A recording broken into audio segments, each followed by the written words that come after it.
after a short hiatus. We haven't had a new episode since early May? Yeah, it's been several weeks. Several weeks, yeah. We've been quite heads down on other stuff. Den, I know that you started up a new job. Yeah. We haven't been actively recruiting people here to get on the show, but today we have Jin Yang, who is the VP of Design at CapitalOne. And Jin is again, he's here for just having a great conversation about his career. Going to touch on a little bit of things around silent leadership, design thinking in the workplace, and then hopefully we'll get to talk about some food. Because Awesome. I know Jin is also a huge foodie. So welcome, Jin. Glad to be here. Let's talk about food first. Just kidding. I'm all for it. I mean, I'm in Vancouver, so we have good food, so there's plenty of stuff to talk about. Oh, I love Vancouver. It's my most favorite city in the world. And really? Yes. Now, did you find a hot pot place there in Vancouver? Yeah, in Richmond, where it's pretty much Chinatown there. I think Dan should know that. Yeah. It has some really amazing Chinese restaurants. Yeah, no, it's really good. So I met Jin in my time working at Stack Overflow. Jin was my boss. He recruited me to the company as a designer. And Jin, you were the first designer at Stack Overflow. So you saw kind of the evolution of that product from basically its inception, right? Mm-hmm. Can you tell us a little bit about that? Yeah, so to start talking about that, I'll rewind about 10 years before Stack Overflow.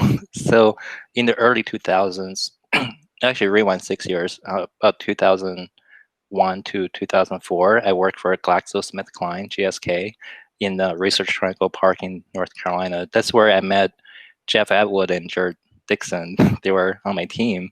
So I was an internal web app designer / developer. Jared just got out of college, and Jeff was, I forgot what Jeff's title was, something a network developer.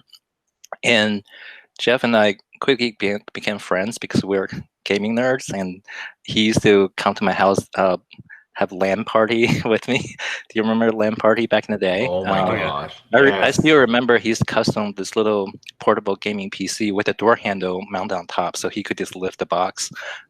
So we became good friends, and after later I left that job, and so that I believe he moved to West Coast, so we lost contact for a good while. And around 2007 to 2010 time, I was working at the FCC, the federal government in DC area. And during that time, my coworkers kept on linking me this blog called Coding Her, and it was really good content. I didn't even pay attention to who the author was. I kept on reading. After a month, I was like, wait a minute, this is Jeff's blog. So I think I sent him an email just saying hi, and we caught up a little bit after that and stayed in touch. I think one day around, is it 2008 or 9, he was telling me he's thinking about starting this new side project, because at the time he had quit his full-time job because his blog became so successful. I think he had hundreds of thousands of followers. Remember, back then when blog was popular, that was a different time, a different era kind of for the web too, right, Jen? Yeah, before social media, it was like RSS feed, and bloggers had the FeedBurner reader count on their page. So he was telling me that he was going to start a Q&A site. He explained why he was going to do it, and it just sounded really exciting. And I believe he built Stack Overflow Alpha. He blogged about weekly, multiple times a week to the community about what the team was working on that week and what was shipped, and getting feedback. In fact, years later, when he started Discourse, his current company, he did the same thing. He's always really transparent with the community. Anyway, long story short, I helped him with some designs, CSS minor stuff, but I wasn't really truly involved. And at the time, I was not having a great time at my daytime job, even though I really love people I work with. But this was the federal government, probably one of the worst places for a designer you can imagine.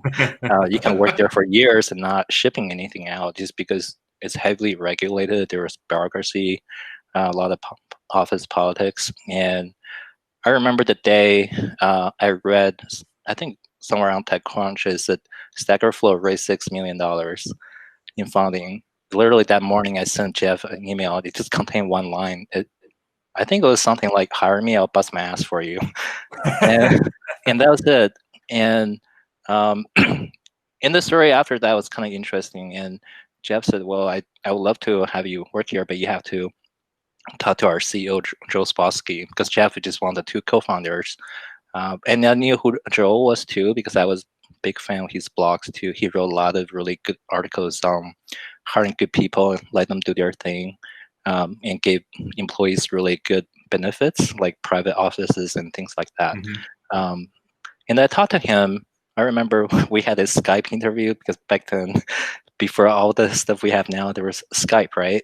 And it was really intimidating meeting him the first time. But I think one thing I learned about Joel from that meeting is, even though he was super internet famous, he just put me at ease after 10 seconds. I feel like that was a skill I learned from him later on. It really helped me interviewing candidates many years later. What was it about Joel's kind of personality that gave you that he feeling? was just really funny and relaxed. It didn't make me feel like this was like interview. It just like a chit chat, and he cracked jokes. And yeah, I mean, just his whole charisma, personality that really affected me, because I was getting ready to answer a lot of hard drilling questions, but he didn't ask any of that. He just said, "Well, I appreciate your help, but we don't really need a full-time designer right now. Maybe you can do kind of some kind of contract work with us." And I was really disappointed. I was like, "Oh man, this is my ticket out of the government." And I believe later on I emailed Jeff. I was like, "Well, Joe liked my work, but it doesn't sound like you guys really need a full-time designer right now." I mean, to be honest, I don't think Joe was lying, because at the time they were just Stack Overflow, maybe server fault, and super user were getting developed. But they didn't have that wide net of community sites, and like all of the user feedback was just going straight to Joel and right. Jeff. Right? Yeah, exactly. There was no marketing, no PR. And I was kind of bumped out. And I told Jeff that. And I remember Jeff said, in this really cryptic way, he said, "Well, Joel likes people who want the job." I was like, "What do you mean I want the job?" and Jeff said, "Well, you have a cushy government consulting job. I mean, you just want to try something new." And I guess he meant that you haven't shown that you really, really want this job. And I was like, "Well, how much more can I show I really want this job?" I think Jeff was like, "You should quit your job." I was like, "What?" Because I was living in DC at the time. The cost of living was really expensive. I had 3 young kids. My wife did not work. And, we also need a health insurance. And I was like, "What?" To me, there wasn't even an option. I was like, why wouldn't anybody in their right mind, just ditch a well-paid government consultant job and for something like this? Throw it all out the window, like the security out the window for. It's like this goes like contrary to the typical advice when people tell you, like, when you look for a new job, make sure that you line up your next journey before you quit your previous one. Yeah. This is like essentially just cut the ties with everything and then hope that you get hired. Yeah, I mean, to be fair, it wasn't like a complete blind decision, because I trusted Jeff. In the back of my mind, I knew he wouldn't do me wrong, right? If he wants me to do this, and I should trust him. And I talked to my wife, and she was super supportive too. She knew I wasn't very happy working at the government. So I did. I quit my job, and I sent Jeff and Joe an email. And I remember I told Joe, wrote him an email, I said, "Hey, I quit my government job. I would love to do more stuff for you." And he even sent me an email, say, "Hey, congratulations. I think you made the right call." I was like, okay. Anyway, but I wasn't hired right away. I worked as a contractor for Stack Overflow for 4 months. Now, didn't you do something? I vaguely remember you telling me a story about you actually built a custom website for that job, yeah. right? Yes, I still have it. I'll link it to you later. But that was after I already worked for a few months for Stack Overflow as a contractor. And I remember every day my wife would ask me, "Have they offered you full-time position yet?" Because I was paying Cobra insurance, if you know what that is. And it was really expensive. It was not good. And I said no. And then I decided, okay, maybe instead of waiting for them to make me full-time offer, I should just do something on my own. So I built this one pager, super customized, just towards Joel. It was even addressed to Joel. I said, "Hey, Joel," and I listed him all my credentials, my past experience. So it's kind of like a one pager portfolio / job application. And and I'm pretty sure Joel read it because I tracked. I saw a lot of traffic came from probably New York office, probably the Fall Creek office, and I think they were impressed with it. But anyway, long story short, June 2010, I got my official offer. In fact, just 3 days from now, 10 years ago, in fact, before this call, I checked my email. That was when my official letter came, and I was really happy. Wow. Happy 10-year anniversary of your step. Yeah, because I think my drive back then was, and I also took a 30% pay cut as well. But to me, this opportunity is far greater than money at the time, because I knew I really wanted to work with Jeff, Jared, and Jeff Dalgas and other people in the company. When I worked with them, I was just so happy.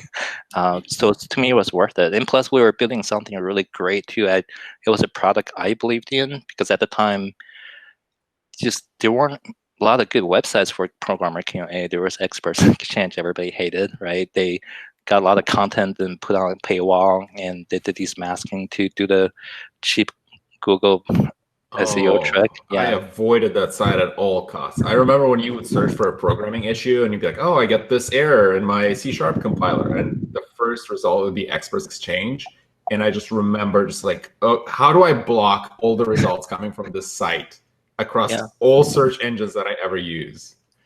I also, Jen, I love that you brought up too the fact that like you identified that there were people working on a cool project, an exciting project that you wanted to be a part of. And not only that, the team members, right? The party, if we were to make up an RPG party, it's like you had the people there that you wanted to really do good work with. And I think, Jen, you've also experienced this. Like when you get into a room with people, it creates energy.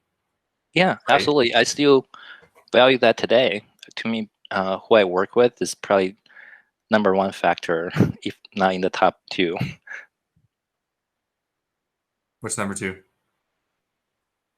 I would say the type of product or services that it has to be something I believe in myself. Mm-hmm. And number 3 is money. I have no shame of saying that, because I do believe we need to get paid. That's what I was waiting for. Yeah, it's so an interesting contrast, because there is a fair amount of kind of career advice when people tell us like, "Oh, for every next job, make sure that you aim higher than your previous one," right? But it's interesting because you did take the risk and say that the opportunity itself the opportunity itself gives you more than what you would have gotten if you just went for a higher paid job. Yes. In fact, I totally get what you're saying. In fact, when I first started my first job, I mean, my real first job that I got paid was Taco Bell from high school. I was making $5.30 at like an hour. And the rule I made for myself is like every time I switch up, I had to go higher, right? It can't go backwards. But taking on a Stack Overflow job was the first time I ever broke my own rule, because up to that point, every time I switched job, I got paid higher. But to me, it was worth it. So at that point, I was a little bit more mature in my life, so it wasn't just about cash now. It's about the opportunities in the future and building something more fulfilling. And so you got in there. You got into Stack Overflow, and they had a community propped up, and you had been doing contracting work, and the meta community on Stack Overflow was a huge source of feedback in those early days, right? It really drove feature development. Can you tell us a little bit about like the design direction? I mean, because you guys were working like crazy, right? Like trying to get features out and trying to keep up with everything. Yeah. So in fact, I think one of my test project, how I talk, about when I hire designers later, I give them a test project. I myself did a test project. That was Area 51. Can you give everybody a little bit of context on that? What Area 51 is? Hold on. It's Area 51, not Area 52, right? It's 51. Yeah, I remember. Was it the experimental features for like Stack Overflow and? That's correct. Yeah. Yeah, I get it confused because one of the World of Warcraft servers called Area 52, and I was like, sometimes it's like it's a 51 or 52. So Area 51. So what the story was, Stack Overflow became so successful, and the company realized, hey, this is a good engine we can use for other topics, right? So that's how the Stack Exchange network started. But the 1.0 version was simply just renting the engine out to anybody, and that wasn't very successful because people did not realize what made Stack Overflow successful was the community, not the software itself. So there were a lot of paying customers, but their sites were just this size, or it was a full of junk. Um, and then the company decided to reboot the Stack Exchange network. Instead of just having people paying for it, it would be completely free. But the way people launch a website will be through this launching pad side, what we call Area 51.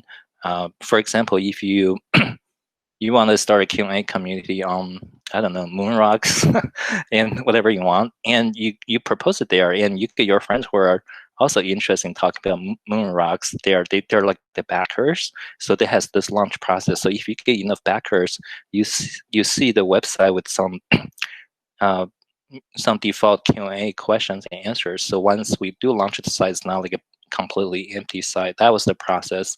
And my task was to design Area 51. I don't believe the design has changed that much in the past 10 years.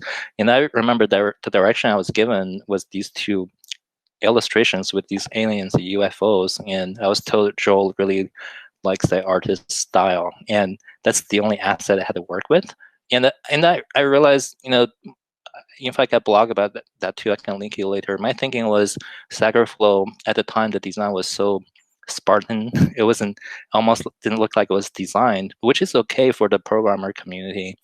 They actually prefer that. But if this network expands later, it's not just going to be programmers. It could be mainstream people. It could be our moms or uncles or Like whoever, neighbors. Any So interest area.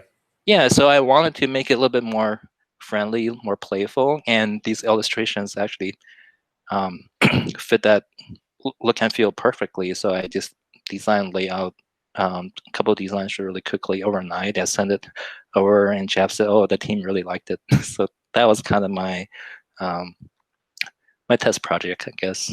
So your test project shipped. Yes. Yeah. In fact, that's how I decided to give test projects to future designer hires later. Because to me, it's really good because I don't like to give a fake design test. It's like a made up test. I would prefer to be a watered down version of like a real project. So if the candidate does get hired later, they already have the work. They can just ship it out. That's like such a quick win, for them. It's like a big morale boost. You kind of vetted their design chops in that problem space, and they can take it even further once they get hired. Oh, 100% that. Just being able to exactly look at a problem that a company has instead of, how many ping pong balls can fit in a Boeing 747.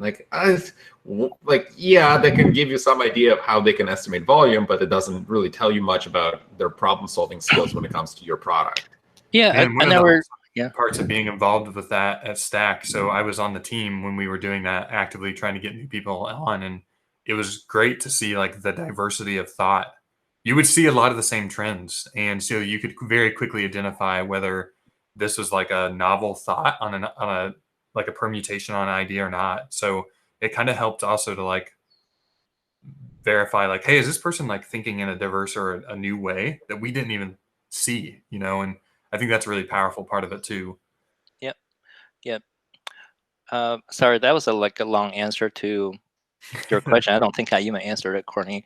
Yeah. So once the Exchange 2.0 took off, we had like 50 some communities. I think today there are 170 some new communities out there. It was really overwhelming, and then you had to keep in mind at the time the company's focus was a lot differently from what Stack Overflow is doing today, because at the time our product was this network Q&A question. Like we didn't really have a strong job site or Stack Overflow teams or enterprise version at the time. I believe our goal was simply have the Stack Overflow like websites on different topics. Of course, eventually that didn't take off because we realized we don't have the Jeff Atwood or Joe Spolsky of cooking or video games, right? I mean, if we got, I don't know, Anthony Bourdain at the time to endorse the cooking side, maybe, but So you're saying that the community was really anchored around these personalities almost, Atwood and Spolsky, and then you started getting this programmer following, and that was the success of Stack Overflow part I, of it. I believe so. And also, it's essentially the initial users were, I believe that's even true today, the core user audience for those sites, even though they're not techie sites, but they're still programmers. That's why later on we decided, okay, these photography sites, video game sites, they're kind of like a hobby size for programmers. Our central audience was still programmers. And that's when the community support lessened. But in the first 3 years, definitely we were um, focusing on design the branding for these communities, and that's where I spent a lot of time designing. It was really fun, but also scary at the same time, because the first couple of sites I think was cooking or video games. If you think a designer's worst nightmare is designed by community or committee, and it was literally that, the pitch design, hearing like all the meta users critiquing my design or the moderators, and it was really nerve-wracking. But eventually, what I found that made things a lot easier was I had to write my design pitch really carefully and strategically. Like, for example, like every design decision I made, I showed them my research, my way of thinking. So I would prevent these personal preference interjection. So if I pick a red color and I explain why I did this, somebody can just go in and say, no, I don't like red. Red sucks. I like yellow. And they will get downvoted by the community too. So it was really important for me to have the users understand my thinking 100%. Yep. And there were a lot of other little tricks too. I think I taught the other designers later. I said, hey, when you do a mockup, use the moderator's avatar. That will make him feel happy and he won't be as critical. Little tricks like that. Oh, Little this is psychology fantastic. things. I wish I had the life hack back in the day when I worked at Microsoft and I worked at Outlook, and we had to do some design reviews, including the photo of like the GM or something like that. It'd be just Yeah, I mean, the make thing is, I think people like to see their faces and see their names, right? They immediately feel like, oh, I'm included in this. They And get maybe ownership. They know that like there was some thought, but like they actually chose me. Like yeah.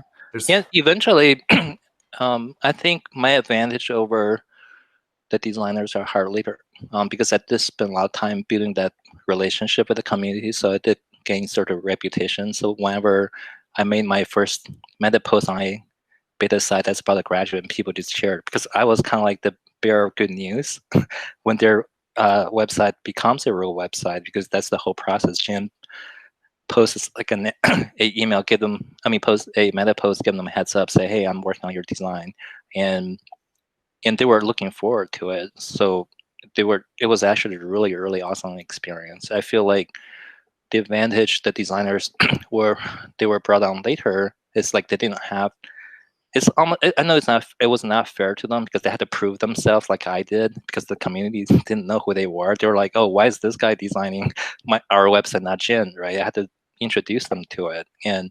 I still don't know how they really thought about that, because I feel like sometimes the communities definitely can be really harsh.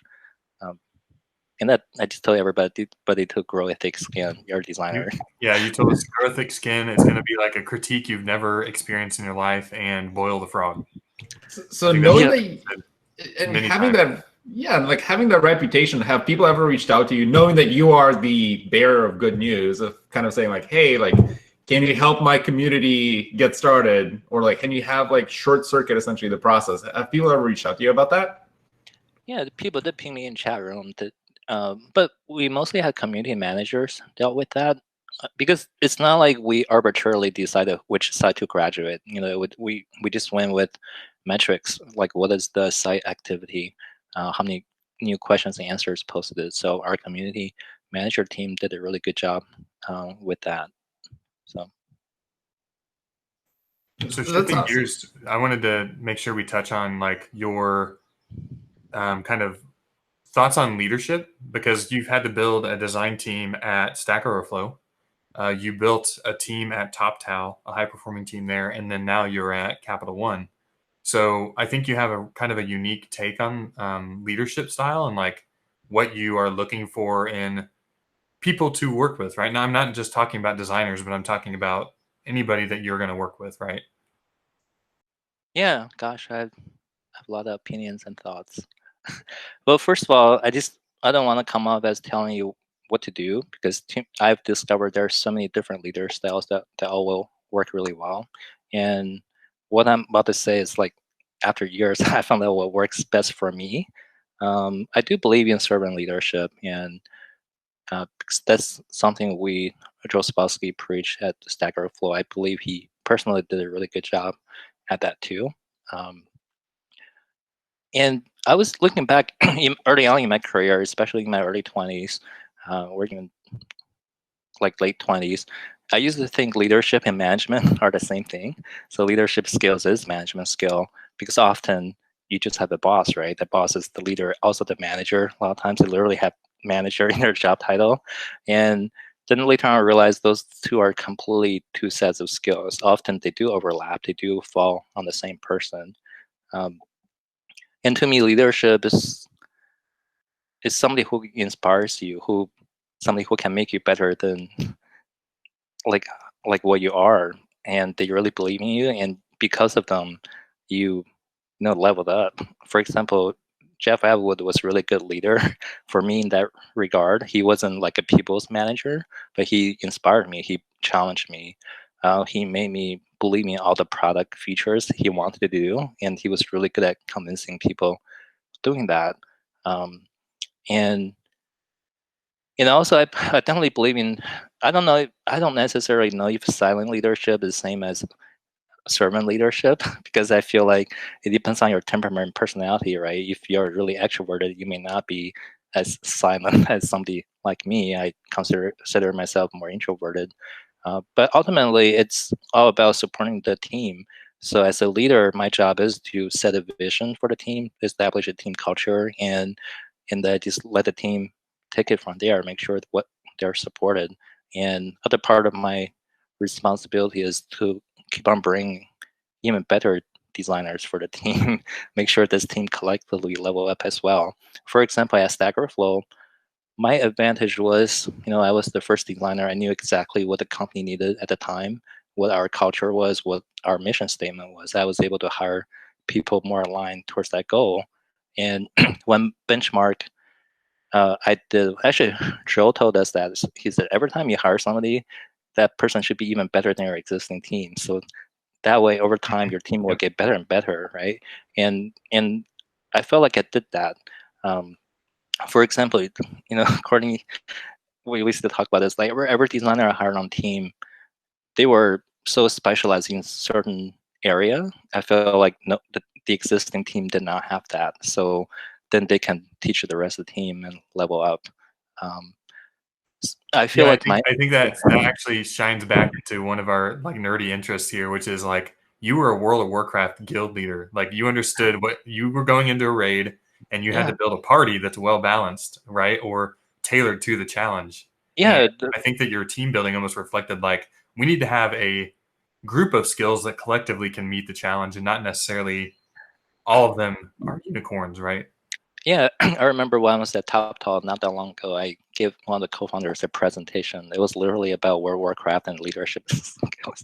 And I think he liked it because if you think about it, and this was vanilla World of Warcraft too, a raid took 40 men instead of 20 men. So if you think about it, you have to get 40, in fact, more than 40 strangers, probably 50, because you need to back up raiders in case somebody can't show up, right? So in raiding guild, there were typically at least 50 people at a time. Um, some big guilds had hundreds of people.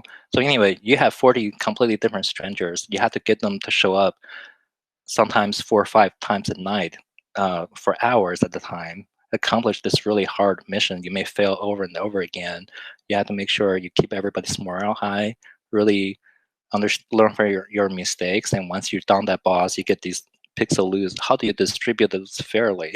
Because if you don't, there will be drama.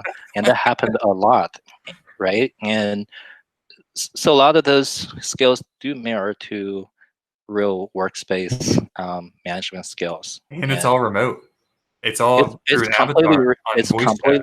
Exactly. It's completely remote because back then we just voice chats like a TeamSpeak or Ventrilo. It's like we don't even have Discord today or Zoom. And then you have to recruit new, even better players and even non-performing players because they're dragging the whole rate down. You have to make them Give not them the bad raid, news. or you have to kick them out of the guild. And that's the part of the recruitment part is just, it's just like real jobs. You have to do that. So that kind of prepared me for it too.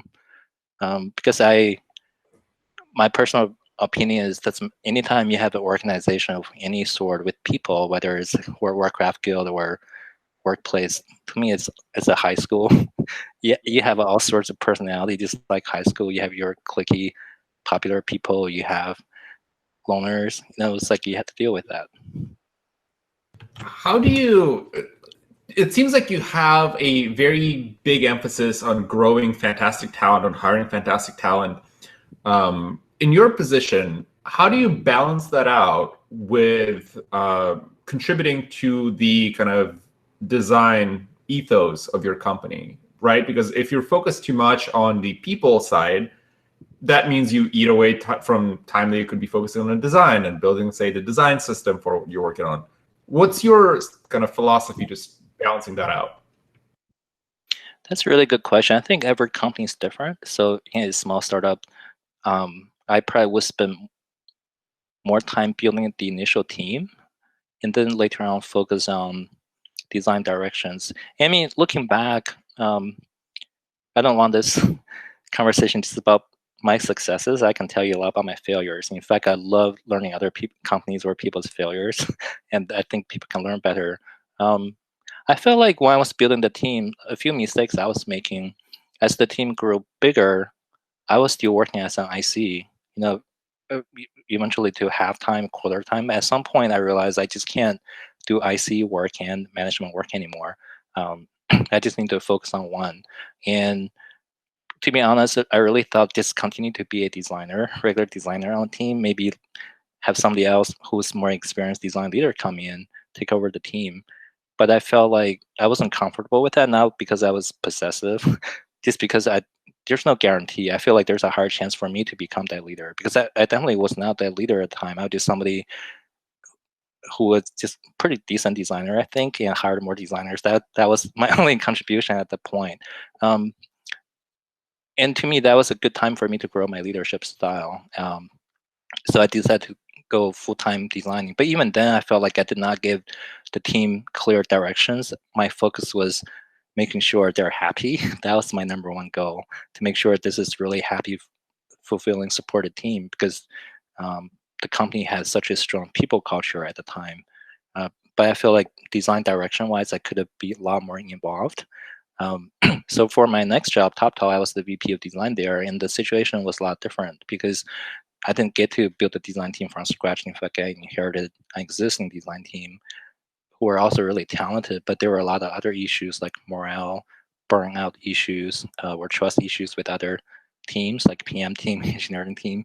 So I had to take care of that. Again, I had to spend a lot of time on the people aspect, but once I know the team morale, creativity, everything boosted, I focus on design vision. Like I really advocate for unifying the design because I think in a lot of companies, the challenge is design fragmentation. For example, if you think about the user journey from all the way from first time they heard about your company to they actually sign up, pay you. So the journey could be from like an app banner, like a cold email or social media posting to them visiting your landing page with your marketing information to try it out, get an email confirmation and try your free version to eventually liking your product and signing up. And then after that, regular customer success type of relationship building, that whole thing to me is one design experience. And at the time, at TopTal was really fragmented. I would imagine that's a common problem in a lot of other companies too. So my design vision was to unify that.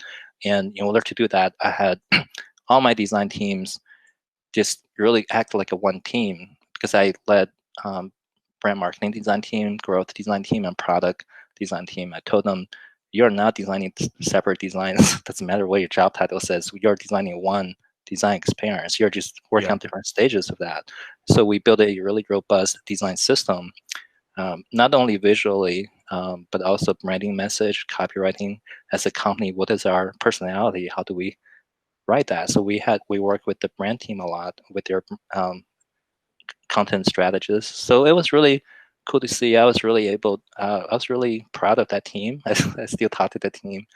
But today at Capital One, it is such a much bigger organization. Again, I'm only a month into the new job. I don't know everything yet. The team is just so much bigger, and my responsibilities are bigger too. I may not have weekly design review with the actual team because under me there are design directors and design managers who do that. So what I'm telling the design leaders on my team is just dream bigger. Don't think of the product we're building today just for what it is today. Think about 5 years down the road. What can be? It could be it could be one of many products out there. Instead of just working on one product, maybe we're building a suite. We're building an ecosystem. We're building a operating system. So it sounds like you're trying to almost, now that you're at that VP level, trying to multiply your focus on vision.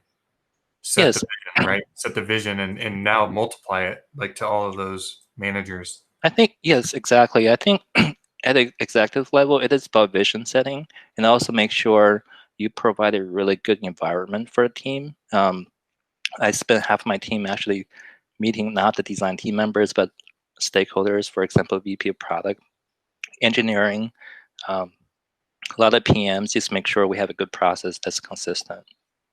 I think this is a fantastic point because I think that's one of the reasons why I love working with Courtney on like design stuff is because there's always this, idea of thinking bigger. I know both you and Courtney have this vision of saying we're not just changing the style of a button. We're not just changing the style of the landing page. We are creating that cohesive end-to-end experience where, like you said, customers come in and they have a journey to the site. Nobody looks at, oh, this button is blue. That's exactly what I was looking for. You go through a specific set of steps. This is fantastic to hear that you're looking through that. So when it comes to building this cohesive experience, how do you manage stakeholders? Because I'm guessing, especially at a bigger company, a bigger team, you'll have a lot of people that have their own areas of ownership, if you will, right? Like somebody's responsible for the marketing page, somebody's responsible for the sign-up page. How do you manage those relationships? Well, I have regularly scheduled one-on-ones with other key stakeholder leaders every week. And I think the trick is that make them not to think they're just working on a slice of pie. We are all working on the whole pie together. Because I would tell them, from users' perspective, they don't care which team I'll work on what. They just want experience. Like they don't know what our internal organization chart is, which teams are responsible for the marketing landing page, which teams are responsible for the product UI. To them, just one experience, and I had to explain that to them. For example, some of the public pages we're doing, from marketers' perspective, they just care, or growth marketers' perspective, their goal is just to increase the traffic, get conversion, that's their job. Increase the funnel. Exactly. I mean that's their job. I totally respect that. But I want them to let them see this is not just about you filling a quota. This could potentially change the perception of how people see our company. Are we a service-based company? Are we a tech company? Are we innovative company? Like that, how we design that page matters. And we still like if I was to look at Capital One as a tech company, how does that change my perception of them? I no longer am thinking of them as a bank, but they're trusted and secure because of that, right? Like I think that they have tech prowess. Well, therefore, it's a competitive advantage, right? Like I think the fact that you say that, maybe a lot of people will do when you hear Capital One. Probably you first think of a bank, but Capital One has been a tech company for a really long time now, just in the banking space, right? And to me, what I've realized, what I've learned from TopTal, even to me as a skill up from Stack Overflow, was that I realized, how when we talk about product development process, we always say the holy trinity: PMs, designers, engineers. I would add a fourth one, actually even a fifth one. Researchers were a big part of that. Sometimes, research falls under product or design. But one thing is marketing. It is so important. It's like it's no longer good enough that the PM design and engineer build this product. If people don't know about your product, you may as well not exist, right? Because when you launch the thing, to me, that's when the challenge starts. How do you promote it? In fact, in Capital and One, the internet is even bigger than it was, 10 years ago. I mean, it's changed so much, yeah. right? There's so many things.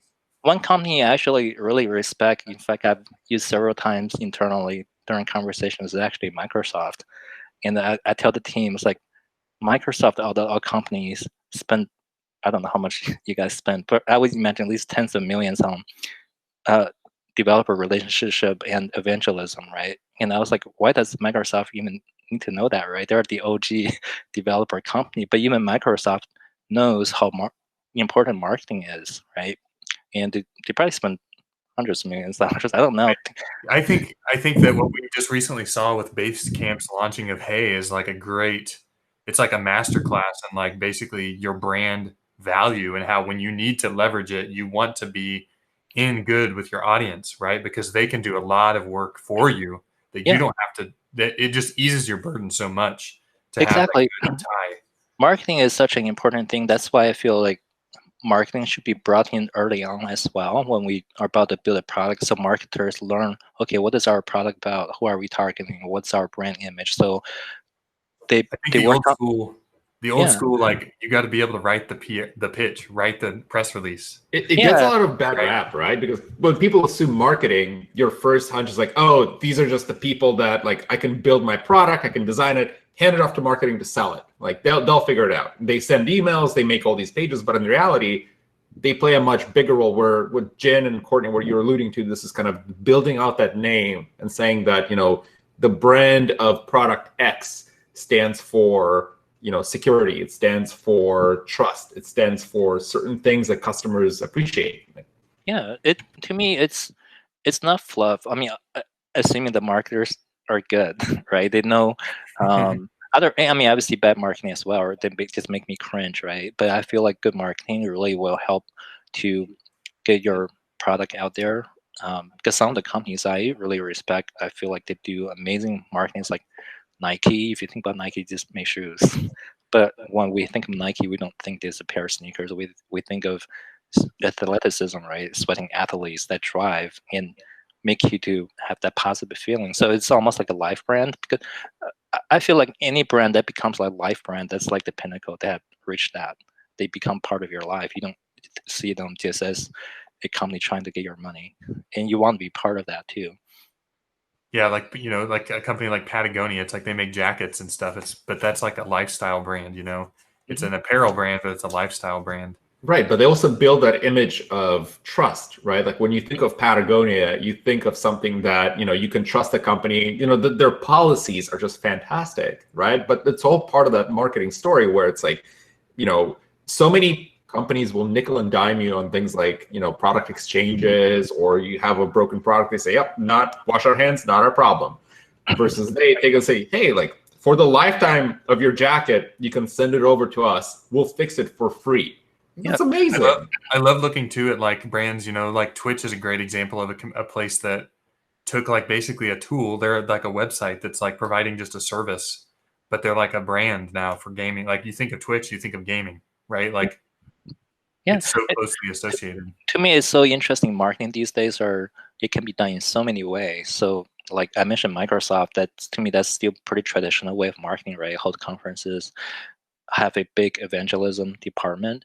But if you think about other tech companies like Tesla, SpaceX, that's literally one person marketing stuff. Elon Musk shit posting on Twitter. That's like a form of marketing, right? And people are like looking to him to market the stuff. I mean, he is the face of Tesla. When people think of Tesla, they think of Elon Musk, or same with SpaceX. And then the example you mentioned, the recent Hey drama with the Apple App Store, that's a form of marketing too. I think Paul Graham even said, "Oh, DHH and Jennifer Frey, they know BFS marketing type of thing. They always try to stir up something on Twitter, which happens to coincide with some kind of launch of their product. And think about how many people were talking about this thing in the past 2 weeks. To me, maybe it was not intentional, but regardless, to me, that's one way of marketing these days. Yeah, like the rich dramas provide inadvertently they provide a framework for like marketing. But you're right, because, and again, they take a stand over something that they care about, right? And what their users care about, because the whole premise of Hey was, privacy and just kind of having that focus on email that a lot of companies don't have. And that they stand for it, and they propel their narrative very, very fast. Yep. So, Jin, you've talked a lot about successes, and you touched briefly on some failures, but have you ever had a team like fail to reach a goal? And if so, what did you learn from that experience? Like, how did you tell your team? Like, how do you deal with great disappointment when you're in charge of a team, right? I can't really think of any, to be honest. Not saying that. I feel like the failures I had were more like my personal failures. Like, I don't think in the past 10 years or so was team's failures. And I would say at Stack Overflow, well, you were part of that too. I feel like one of the areas I didn't think the team did a good job. But again, it was also my fault as well. It took us way too long to build the design system. That's how I felt. And I believe my mistake was I tried to make it really democratic, because my idea was like, if all the designers on team got involved building this design system together, then when we launch it, you feel like a part of ownership, right? And I did not want just one or two designers do everything dictating how things looked. But looking back, we actually had a lot more arguments back and forth. I feel like, as the leader of the team, I should just put my foot down. It's like, no more argument about this one. I'm making decision, then move on. And the fact that, again, keep in mind, my goal back then was like, I want to have a nice team who are nice to each other, not tear each other's faces off of arguing versus trying to tying each other. multi-thread something that maybe should have been single-threaded by one, two people. Yeah, and in fact, that's what I learned. And again, I don't see that as a team failure. It was more my failure. I feel like I was just not very decisive. I let this drag on too long, and the end result at the time, at least draft one, wasn't as good as I thought. So I did learn that lesson when I was at TopTal. I felt the need to build a design system, but I didn't want to take the 2 years to do. And in fact, I told the team, I said, we need a design system. Here, how are we going to do it? We're going to finish this in 2 months tops, and then we'll have developers implement everything in 1 month. And I told the team I'm going to pick 2 people. These are, and why? I explained to the team, not because I think you guys are lesser designers than these 2, but I just want to move this along. That's what we need.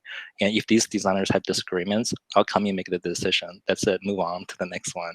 And we were able to build a design system really fast. I wouldn't say it was perfect in the beginning, but it just really sped things up a lot. And then we took our time. I mean, and back to your statement on vision, it cleared up the vision probably immensely. Yeah. And it gave you a fixed point to work from. Yeah, I think clear communication is important. If I didn't explain all that to the team, they may feel like I was just playing favors. I was dictating, and but I did explain to the whole team why we are doing it this way. It really helped to move the project along. Another thing I want to point out, that one thing I've learned recently, after I left Stack Overflow, I think my mistake was I made my #1 goal to make the team happy. That was my mistake. Because I feel like, I mean, obviously I still care about that. I want the team happy, but that should not be my #1 goal. The fact that the team are happy, feeling fulfilled, should be the side effect of something else. It should not be the goal, right? For example, if I establish robust process, let the team believe in my mission, I pave a way for the team, have a really awesome organizational relationship with the engineers, product, whatever, and teams are compensated well, then they're happy automatically, right? But if I just focus on making the people happy, I may resort to, I don't know, fake nicety, bribery, or not speaking up. To me, that's not good for a team, and that's not good for me. So that's one lesson I learned from Stack Overflow. I feel like that was my mistake at the time, and I didn't challenge my team that much. Think about the whole time you and I worked together, Courtney. When did I even ever challenge you? I don't think I did, right? No. I mean, I don't think it was. It was always a situation of how are you feeling? What's going on, and yeah, exactly. I mean, to me, that's still important. I still ask those things during my one-on-one, but I, my leadership style, or management style is I don't like to put fire out. I like to prevent fires from happening to begin with, and that's why I value these one-on-ones. I hope the team can open up to me, and in trust and respect, this takes time to build. But I realize I'm personally accountable for my whole department. Like if something goes wrong, I can just say, oh, oops, that designer messed up. That's my responsibility too. yeah, I think that's a very important kind of leadership trait of just being able to own some of the, well, I don't want to say mistakes, but some of the kind of shortcomings of the team, because at the end of the day, the leader is responsible for growing that team. They're responsible for giving them the opportunities to learn and understand, right? And I've heard a fair share of stories where people would say, oh, like my manager would say that it was my fault or something like that in some big meeting and a big review, instead of doing that privately or discussing this in more of a, okay, how can we help you be better, instead of just shifting blame. And that's fantastic to hear. I don't think that's a good working environment if you're in a Absolutely place not. where No. your leader. If your leader is not accepting extreme ownership, I mean, there should be a mutual respect happening, right? That's a good way to put it. Extreme ownership. Exactly. This is where, as a leader, you're the one responsible for your team.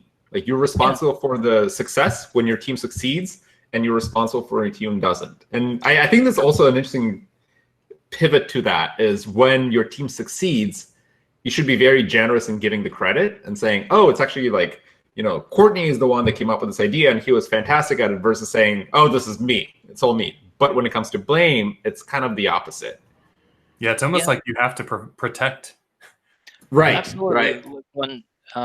Absolutely. When I joined TopTal, the team was not in good shape, not because they weren't good designers. As I mentioned, there was burnout. There was a lot of blame towards design team. So the very first thing I decided to do during my first week was I told everybody outside the design team, whether they were PMs, engineers, whatever, even VPs, I said, you don't ever ping my designers directly on Slack. If you have a complaint, to ping me directly. And I just shield the team from all that like negativity, I guess, because I wanted to stop the hemorrhaging right away. And then I was able to rebuild relationships, and that worked really well. I've also learned when it comes to giving critiques and praises. I forgot. I didn't come up with this myself. I read from a book or a video. It's like, don't ever criticize them as a person or praise them as a person, right? So you can't say, oh, you're a bad designer because you did this. You can criticize that thing they did, right? And conversely, you want to praise that thing they did. I mean, if I say, oh, wow, Courtney, you're a great designer because you did this, then where does Courtney go from there, right? You want to praise All that I'm thing. getting out of this call is that I'm amazing. You guys keep doing that. Yeah. So I learned that you want to praise that thing they did, so they know, wow, this thing is a good thing I did, and possibly even do better. But if you just make a generalization of them as a person, then to me it's really hard to do. To be honest, I still say, oh, you're a great designer sometimes. Then I realize, you're saying that the object of the criticism should be based on the work. yeah, you criticize or praise the work, right? And to me, if it's praised, then your design team still knows they have more room to grow. If you just say, oh, wow, you guys or girls are all amazing designers, then where do they go from there? And the positive side effect of that too is when you criticize somebody's work, they don't take it personally. Like it's not the fact that I am bad, or it's not the fact that, I did not think about it. It's just there could be a room for improvement, and I need to think of how to improve it. And that would, to some extent, even motivate the person to think through the problem differently, instead of just kind of retreating into their shell. Yeah, and saying like, oh, I'm a failure. Never mind that. It fosters that culture of like leadership understands there's going to be failures and I can learn from them, right? Because not every project that we work on in a workspace is going to be a big swing. Oh, 100%. Yeah. It might be like it's treading new water and we got to just find out, right? Like you're going to ship it and it's going to be a complete failure. And no matter what, just giving criticism, receiving it, doesn't matter how constructive it is. done. It's just still not easy. I think we're just No. humans, right? But what I found making it a lot easier was, I'm a big believer in radical candor as a book, and Yes. because in fact, I saw some recent Twitter debates about whether that works or not. Anyway, personally, it worked for me, um, but it requires a lot of relationship investment before that actually works. Because if I don't have a good personal relationship with somebody on my team, I don't mean whether I like them now. It's more like how comfortable, trusting we feel towards each other, how respected we feel towards each other. If I don't have that, if I give a negative feedback, even I do it super constructively, I still have to worry about, oh, did I hurt that person's feeling? How would they take it? And that's the best sign of that we don't have that level of trust yet. We have not built that level of personal social capital yet. But for example, at TopTal, I could give really harsh feedback, and I would never had to worry about, oh my God, is that person gonna quit next day? Because they know I really care and trust them. I did a lot of nice things for them in the past, so I don't have to worry about that. It's kind of like if you yell at your brother or something, do you ever worry about, oh my God, is he gonna leave the house tomorrow? No, right? So you have that type of trust, so you can give a lot more direct feedback. I think the framework that Kim Scott outlined with the radical candor is absolutely fantastic, because you're thinking through the fact that you need to solve a problem with your product, with your service, and the people that you work with are those people that solve the problem, and that's where you're essentially addressing how can you solve the problem better. And I think that that's kind of a big dilemma that sometimes managers can face, is like, well, like you said, do I hurt this person's feelings? Do I do that? But at the end of the day, there needs to be that shared understanding of, this is not about, like, of course, like, you don't need to be very terse and harsh unnecessarily. But at the end of the day, also hiding that and saying, no, you're doing great. Everything is fantastic. Just change some things. The person's not going to internalize the fact that that's actually not good, right? Like, they need to change certain things. You can't just sugarcoat it and hope that it changes. Right. Yep. So I would be very sad if we ended this whole interview without talking about food. And so this leads me to kind of my bookending question here, which is, what work habits have you found, Jen, that promote team spirit? Because I know for a fact you and we had many dinners in New York City. When we worked at Stack Overflow, that was like the focal point of basically team bonding. I mean, we all worked remote and we got together and we just went out and had great dinners. I mean, I remember people teasing me like, do you really work when you go to New York? Because you're always eating and you're posting photos about eating. But I think that was like a really key thing to getting to know my coworkers and getting to sit down with them and have to wait over, hours to get to the subway and get into a restaurant. It's like you're kind of like in this shared space to talk, communicate, learn about each other, right? That's one of them, right? Eating is a big one. But like, what other habits have you found that help promote that team spirit?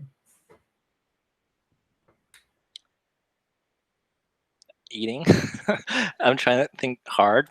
Well, we work remotely at Stack Overflow, and my TopTal team was 100% remote. So I didn't have a lot of face-to-face interaction with the team except for during um, the offsite team meetup time. That's why I focused on food. But there were other things, just chit chat, really. In fact, the last meetup I had a TopTal with my design team. It was amazing. It was in Lisbon, Portugal. I made a conscious effort just make it mostly about social, because to me that team bonding experience is more valuable than any whiteboarding sessions we would do in person, because everything else, let's be honest, we can literally do everything remotely. So I did focus on just team socializing. It could be eating dinner together. It could just be taking a walk on the streets of Lisbon, and it just small talks, and that was it. I mean, of course, like with CapitalOne, I'll be moving to San Francisco soon. Hopefully, once the lockdown's over, I'll be working with my team in person. So I may come up with something new. Um, but as far as working virtually, maybe sometimes virtual hangout is really cool. That just purely social purpose. In fact, this week a coworker at CapitalOne is leaving, and we had the going away virtual Zoom dance party. It was amazing. One guy played the DJ, blast a lot of 90s music. In fact, the entire Zoom call, there was no talking. Whenever people got on call, you can see their face. They look so confused at first, and then they just start dancing with the music, and it was awesome. Yeah, in fact, it wasn't long. A Zoom call, it was 30 minutes. I remember towards the end, the DJ said, "Hey, last song." And I actually it really reminded me of my old clubbing days, like 2 a.m., like 1:55, that DJ said, "Oh, there's a last track." And it was always like Darude Sandstorm. And, as the song ends, you have this happy but almost empty feeling. You're like, oh man, this thing's ending. And everybody's kicked out, right? You don't have to go home, but you can't stay. And it was time to get street hot dogs. And that feeling, I actually felt it during this Zoom call at the end. I was like, wow, I never felt that way before, because Zoom to me were just always meetings, right? Yeah. Maybe that's something like I plan to do more with the team. How can you bottle up that energy that you felt and then turn it into something regular? Yeah. This is fantastic. I absolutely love the idea of just wrapping everything up with Darude Sandstorm. Yeah. Can you please play it, like add it in here at the end as we fade off? I know. Yeah, the best track ever. Like if you were thinking EDM, that's the song. You should end all your podcasts with Darude Sandstorm, but open them with Gala theme. Yes. Like from Street Fighter Gala theme. That goes with everything, right? So Jin, where can people find you out on the internet? Where do you hang out if they want to learn more or talk to you? Twitter is probably the best place. Initial JZY on Twitter. Same my initial on Instagram as well, but I keep Instagram private just for close friends and family and coworkers. I would say JZY's Twitter. And recently, somebody reminded me, I used to have a blog a long time ago. I don't really advertise it, but I figured if their Google food is good enough, they'll find it. You have a couple of really good posts on there, even still today. So you were saying JZY, and the first time just like, wait, Jay-Z? You're Jay-Z? In fact, on that virtual Zoom dance party, it was mostly 90s rap music, and people started requesting Snoop Dogg, and we couldn't play a lot of Snoop Dogg because our DJ couldn't find clean versions, because people had little kids dancing with them too, so we had to play the censored version. But I was telling my coworkers what my high school nickname was, because somebody mentioned Snoop Dogg. It was Jin Yang from high school, and my college nickname was Jay-Z, so I just can't escape rapper nicknames, which I'm totally fine with. Everybody thought you were in the Smashing Pumpkins too, right? Oh yeah, and that too. That's just from my look, and yeah. And if people search for you, they'll probably think you were in Silicon Valley. Yes, that too. Yes. Does it cause any confusion when you tell people to like Google your name and they find like, wait, are you the guy from Silicon Valley? Probably in recent years, because the James Oyoung guy, he basically took over my Google SEO juice. Like anytime you search my name, his face comes up, and then people like point that out to me. I'll say, yes, I too eat the fish. Yeah, man, you're buried now. You're not at the top anymore. Sorry. So we can wrap this up with just like, what's your favorite food place? We'll go through the circle. That's such a hard question. I think Ippudo ramen in New York. The food is definitely my most favorite ramen, but I picked that place because I've had so many good memories during my Stack Overflow days. I took Courtney there, Josh, and all the other Stack Overflow people from New York. So I feel like I had the most meals there, Ippudo, New York. I still feel like their tonkatsu ramen is the best. I'm putting that on my to-do list. Courtney, what about yourself? I believe there's a speakeasy attached to that shop, and it's called Angel Share, and it has some amazing cocktails. But it's not my favorite place to eat. But I did want to mention that because it was awesome. That's inside of Village Yakocho. You're thinking about a different place. Okay. Yeah, but anyway, that's a yakitori place. Yeah, Angel Share is amazing. Yeah. There's a place, so I got to pick some place that I can actually get to because I live in the middle of nowhere in Indiana. So it has to be some place I can actually go eat. There's a place called Bridges, and it's in Greencastle, Indiana, which is a short drive. It's about 30 minutes south of me.